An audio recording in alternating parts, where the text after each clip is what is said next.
Does Representative Plaskett have anything to say? Business Insider has reported on this as recently as, I believe, July of 2023, about meeting with Jeffrey Epstein in 2018 and receiving $30,000 of campaign contribution. Jeffrey Epstein was a resident of the Virgin Islands. He wanted to make contributions to the Democratic Party. He asked for contributions. He made contributions to my campaign. I do believe that he was a reprehensible person.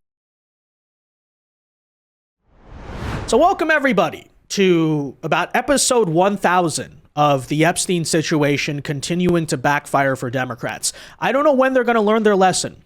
But after today, as Congress almost unanimously voted to release the Epstein files, we are watching more and more top Democrat figures come under fire for, guess what? Their very close relationship to Jeffrey Epstein, which I know is a shocker. It's not like we didn't know this for years, but if you were still skeptical, is verified by the recent email releases that actually, far from being Trump's BFF or something like that, Epstein and Trump, first of all, did not like each other. But secondly, who was he very close with? The anti-Trump Democrats. Of course, we have the situation with Representative Stacey Plaskett, that is the sitting Democrat representative who was texting Epstein in 2019 for advice on how to spew Trump deranged talking points, or Larry Summers and Bill Clinton, as famously Trump has brought up a lot, or even the story of how Hakeem Jeffrey's top advisors were trying to solicit fundraising and political support for Jeffrey Epstein a little more than a decade ago. Folks, this rabbit hole goes very deep, and somehow Democrats thought, oh, you know, we're very desperate to find something against Trump. We want a pretext for impeachment if we win in the midterms. So let's try to unveil this Epstein stuff. Maybe we can accuse Trump of a cover-up, or maybe they'll find something.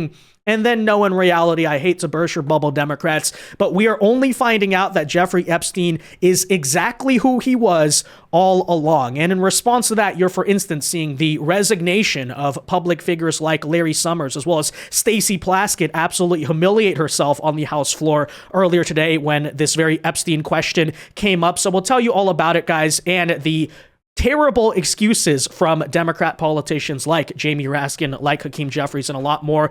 Let's get into it. First, though, do us a favor. If you enjoy our content, make sure you hit that like button down below and subscribe to the channel if you are new. That is not only the best way to support our work, but it also ensures that you can stay up to date with all of our latest news and coverage. And that said, okay, so Epstein files are released. Oh, Donald Trump, the pedophile, right, guys? Okay.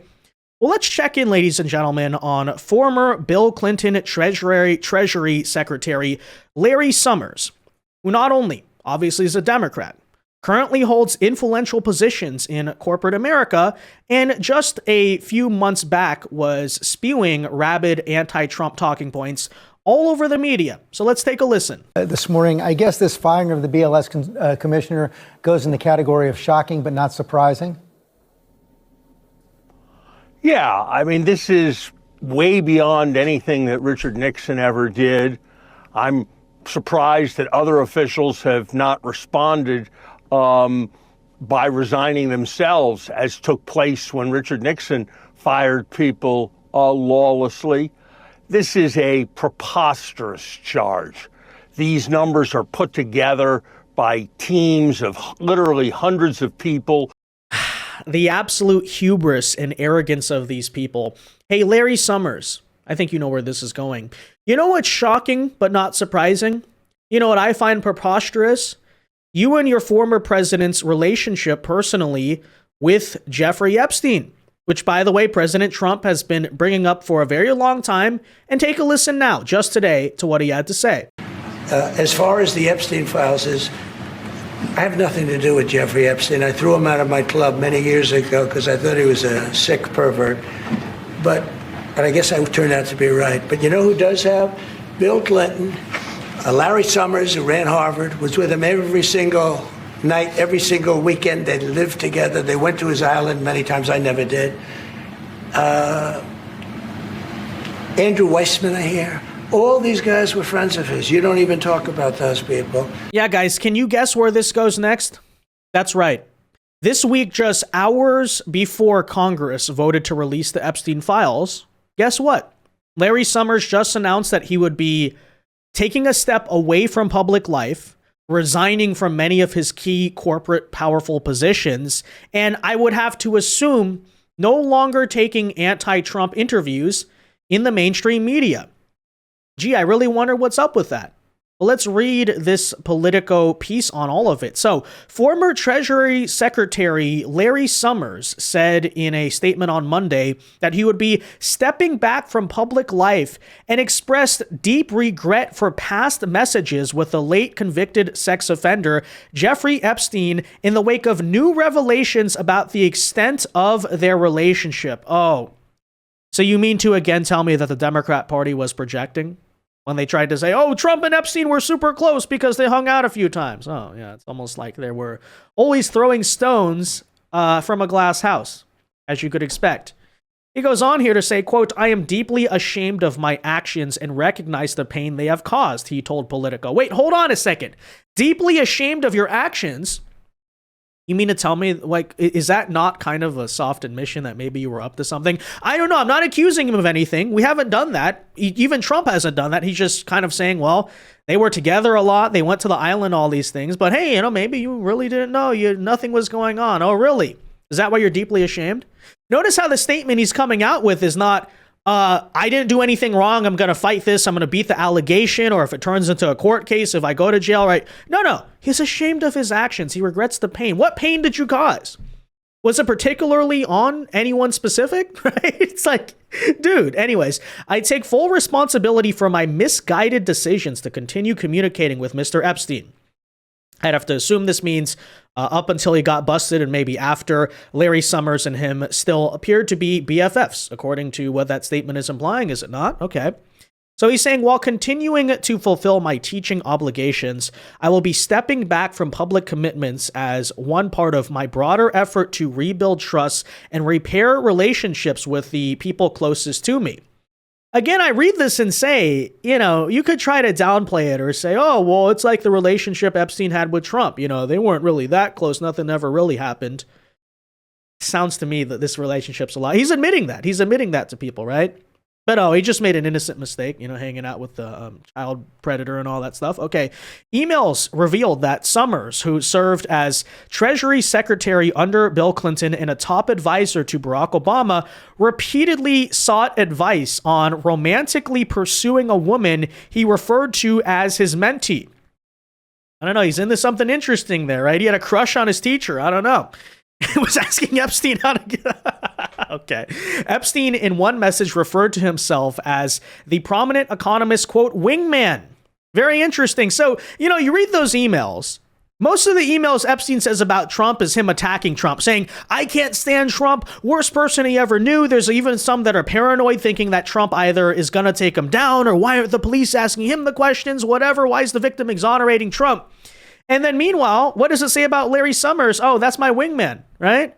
Summers, in another exchange, suggested that women in aggregate have a lower IQ than men. Not very woke of them, not very politically correct there, Larry Summers. I thought that Democrats don't believe in that, right? But okay, Summers' comment comes after a senior administration official, Trump administration official, and Senator Elizabeth Warren each called on institutions to sever their ties with Summers. The statement leaves question marks hanging over the fate of several positions that Summers occupies, which includes a board seat at OpenAI, a tenured position at Harvard, an unpaid non-resident fellow position at the Liberal Center for American Progress think tank, and a paid contributor role at Bloomberg News. A Summers spokesperson declined to answer a direct question about those roles. So, yeah, it's not looking good for you, buddy. But yeah, go on just a couple months ago and talk your crap about Trump. Oh yeah, I'm a respected liberal. I'm teaching, you know, I'm a mentor to a bunch of young Democrats. Yeah, we can tell you are, buddy. We can tell you are. Because as usual, right, as I've been saying, when he was alive, Jeffrey Epstein was being used as the Democrats' top moral authority.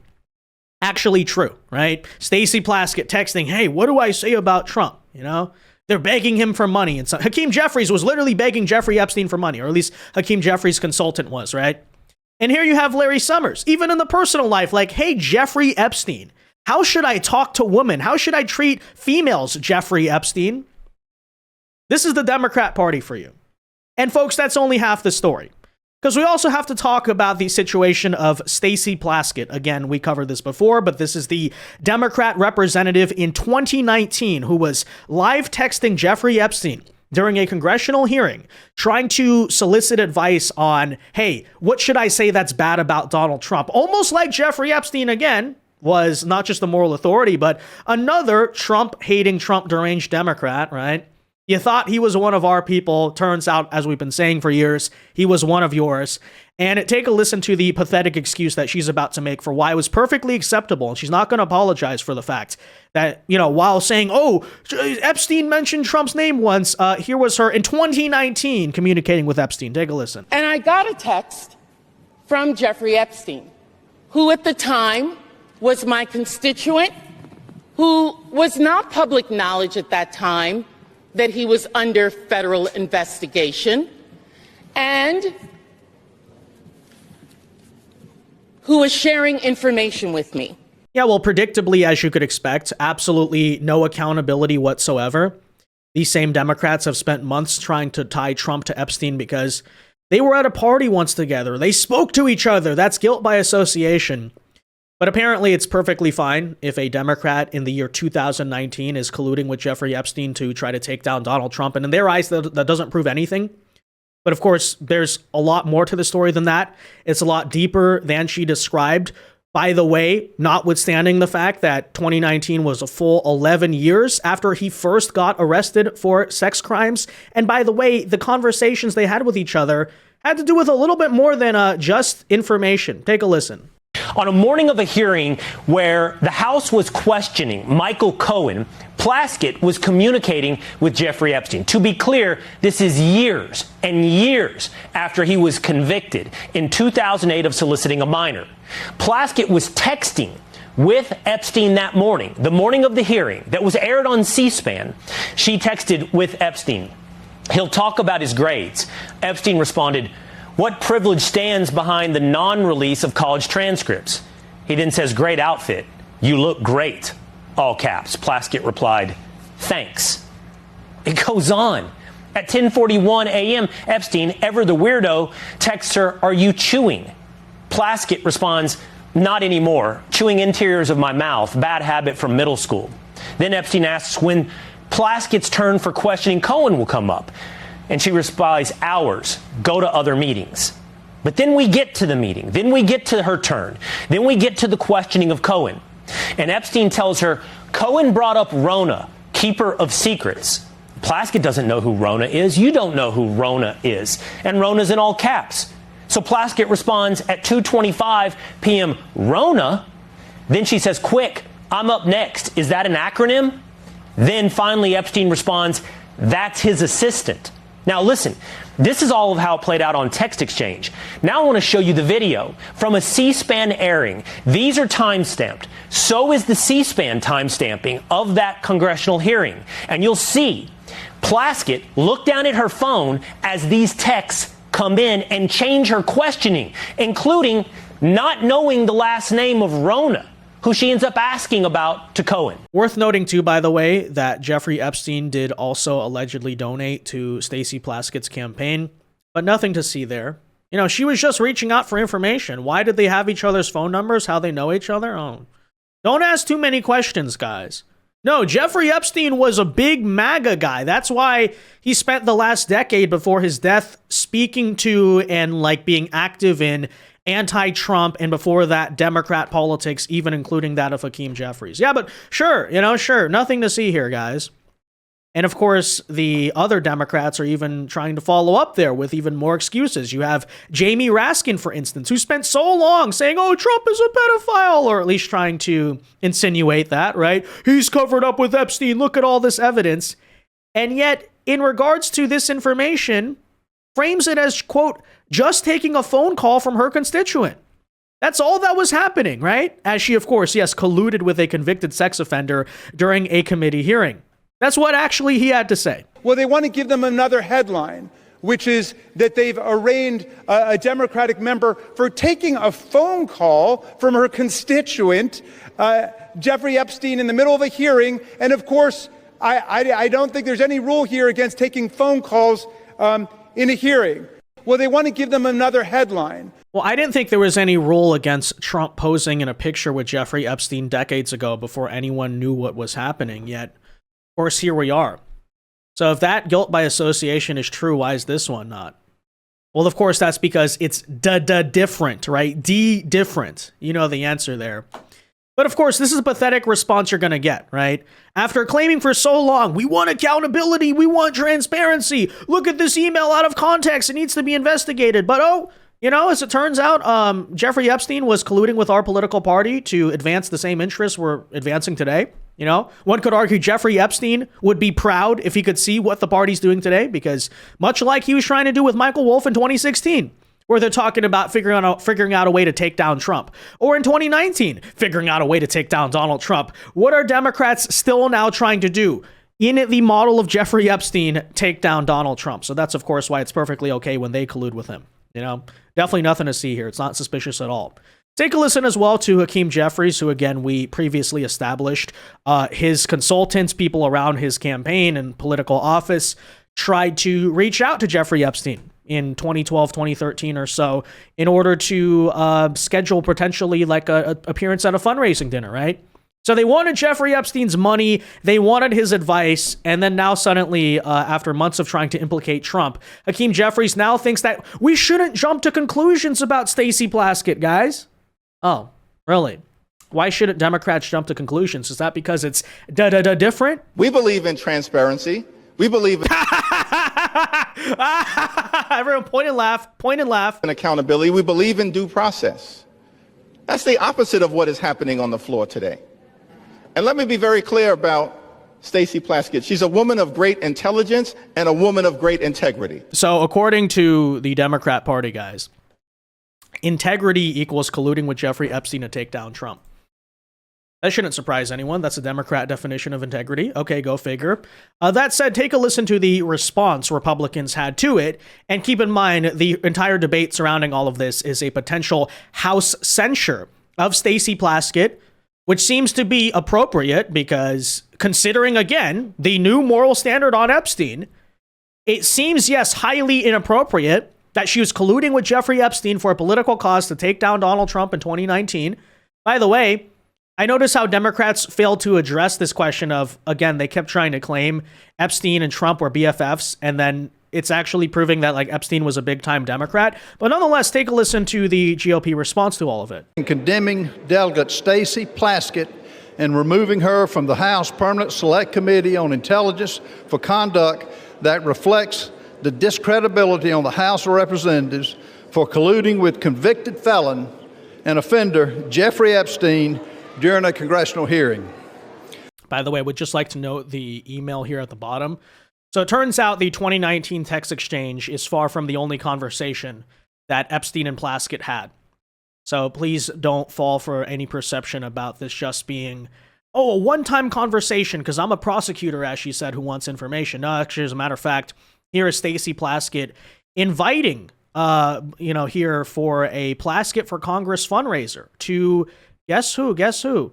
If you would share this invitation with Jeffrey, I'd be much appreciative. I'd be grateful for his support and the support of those that he may direct to assist me. Again, already a convicted offender here by this time. I'll be in New York City the Thursday of the event through the weekend.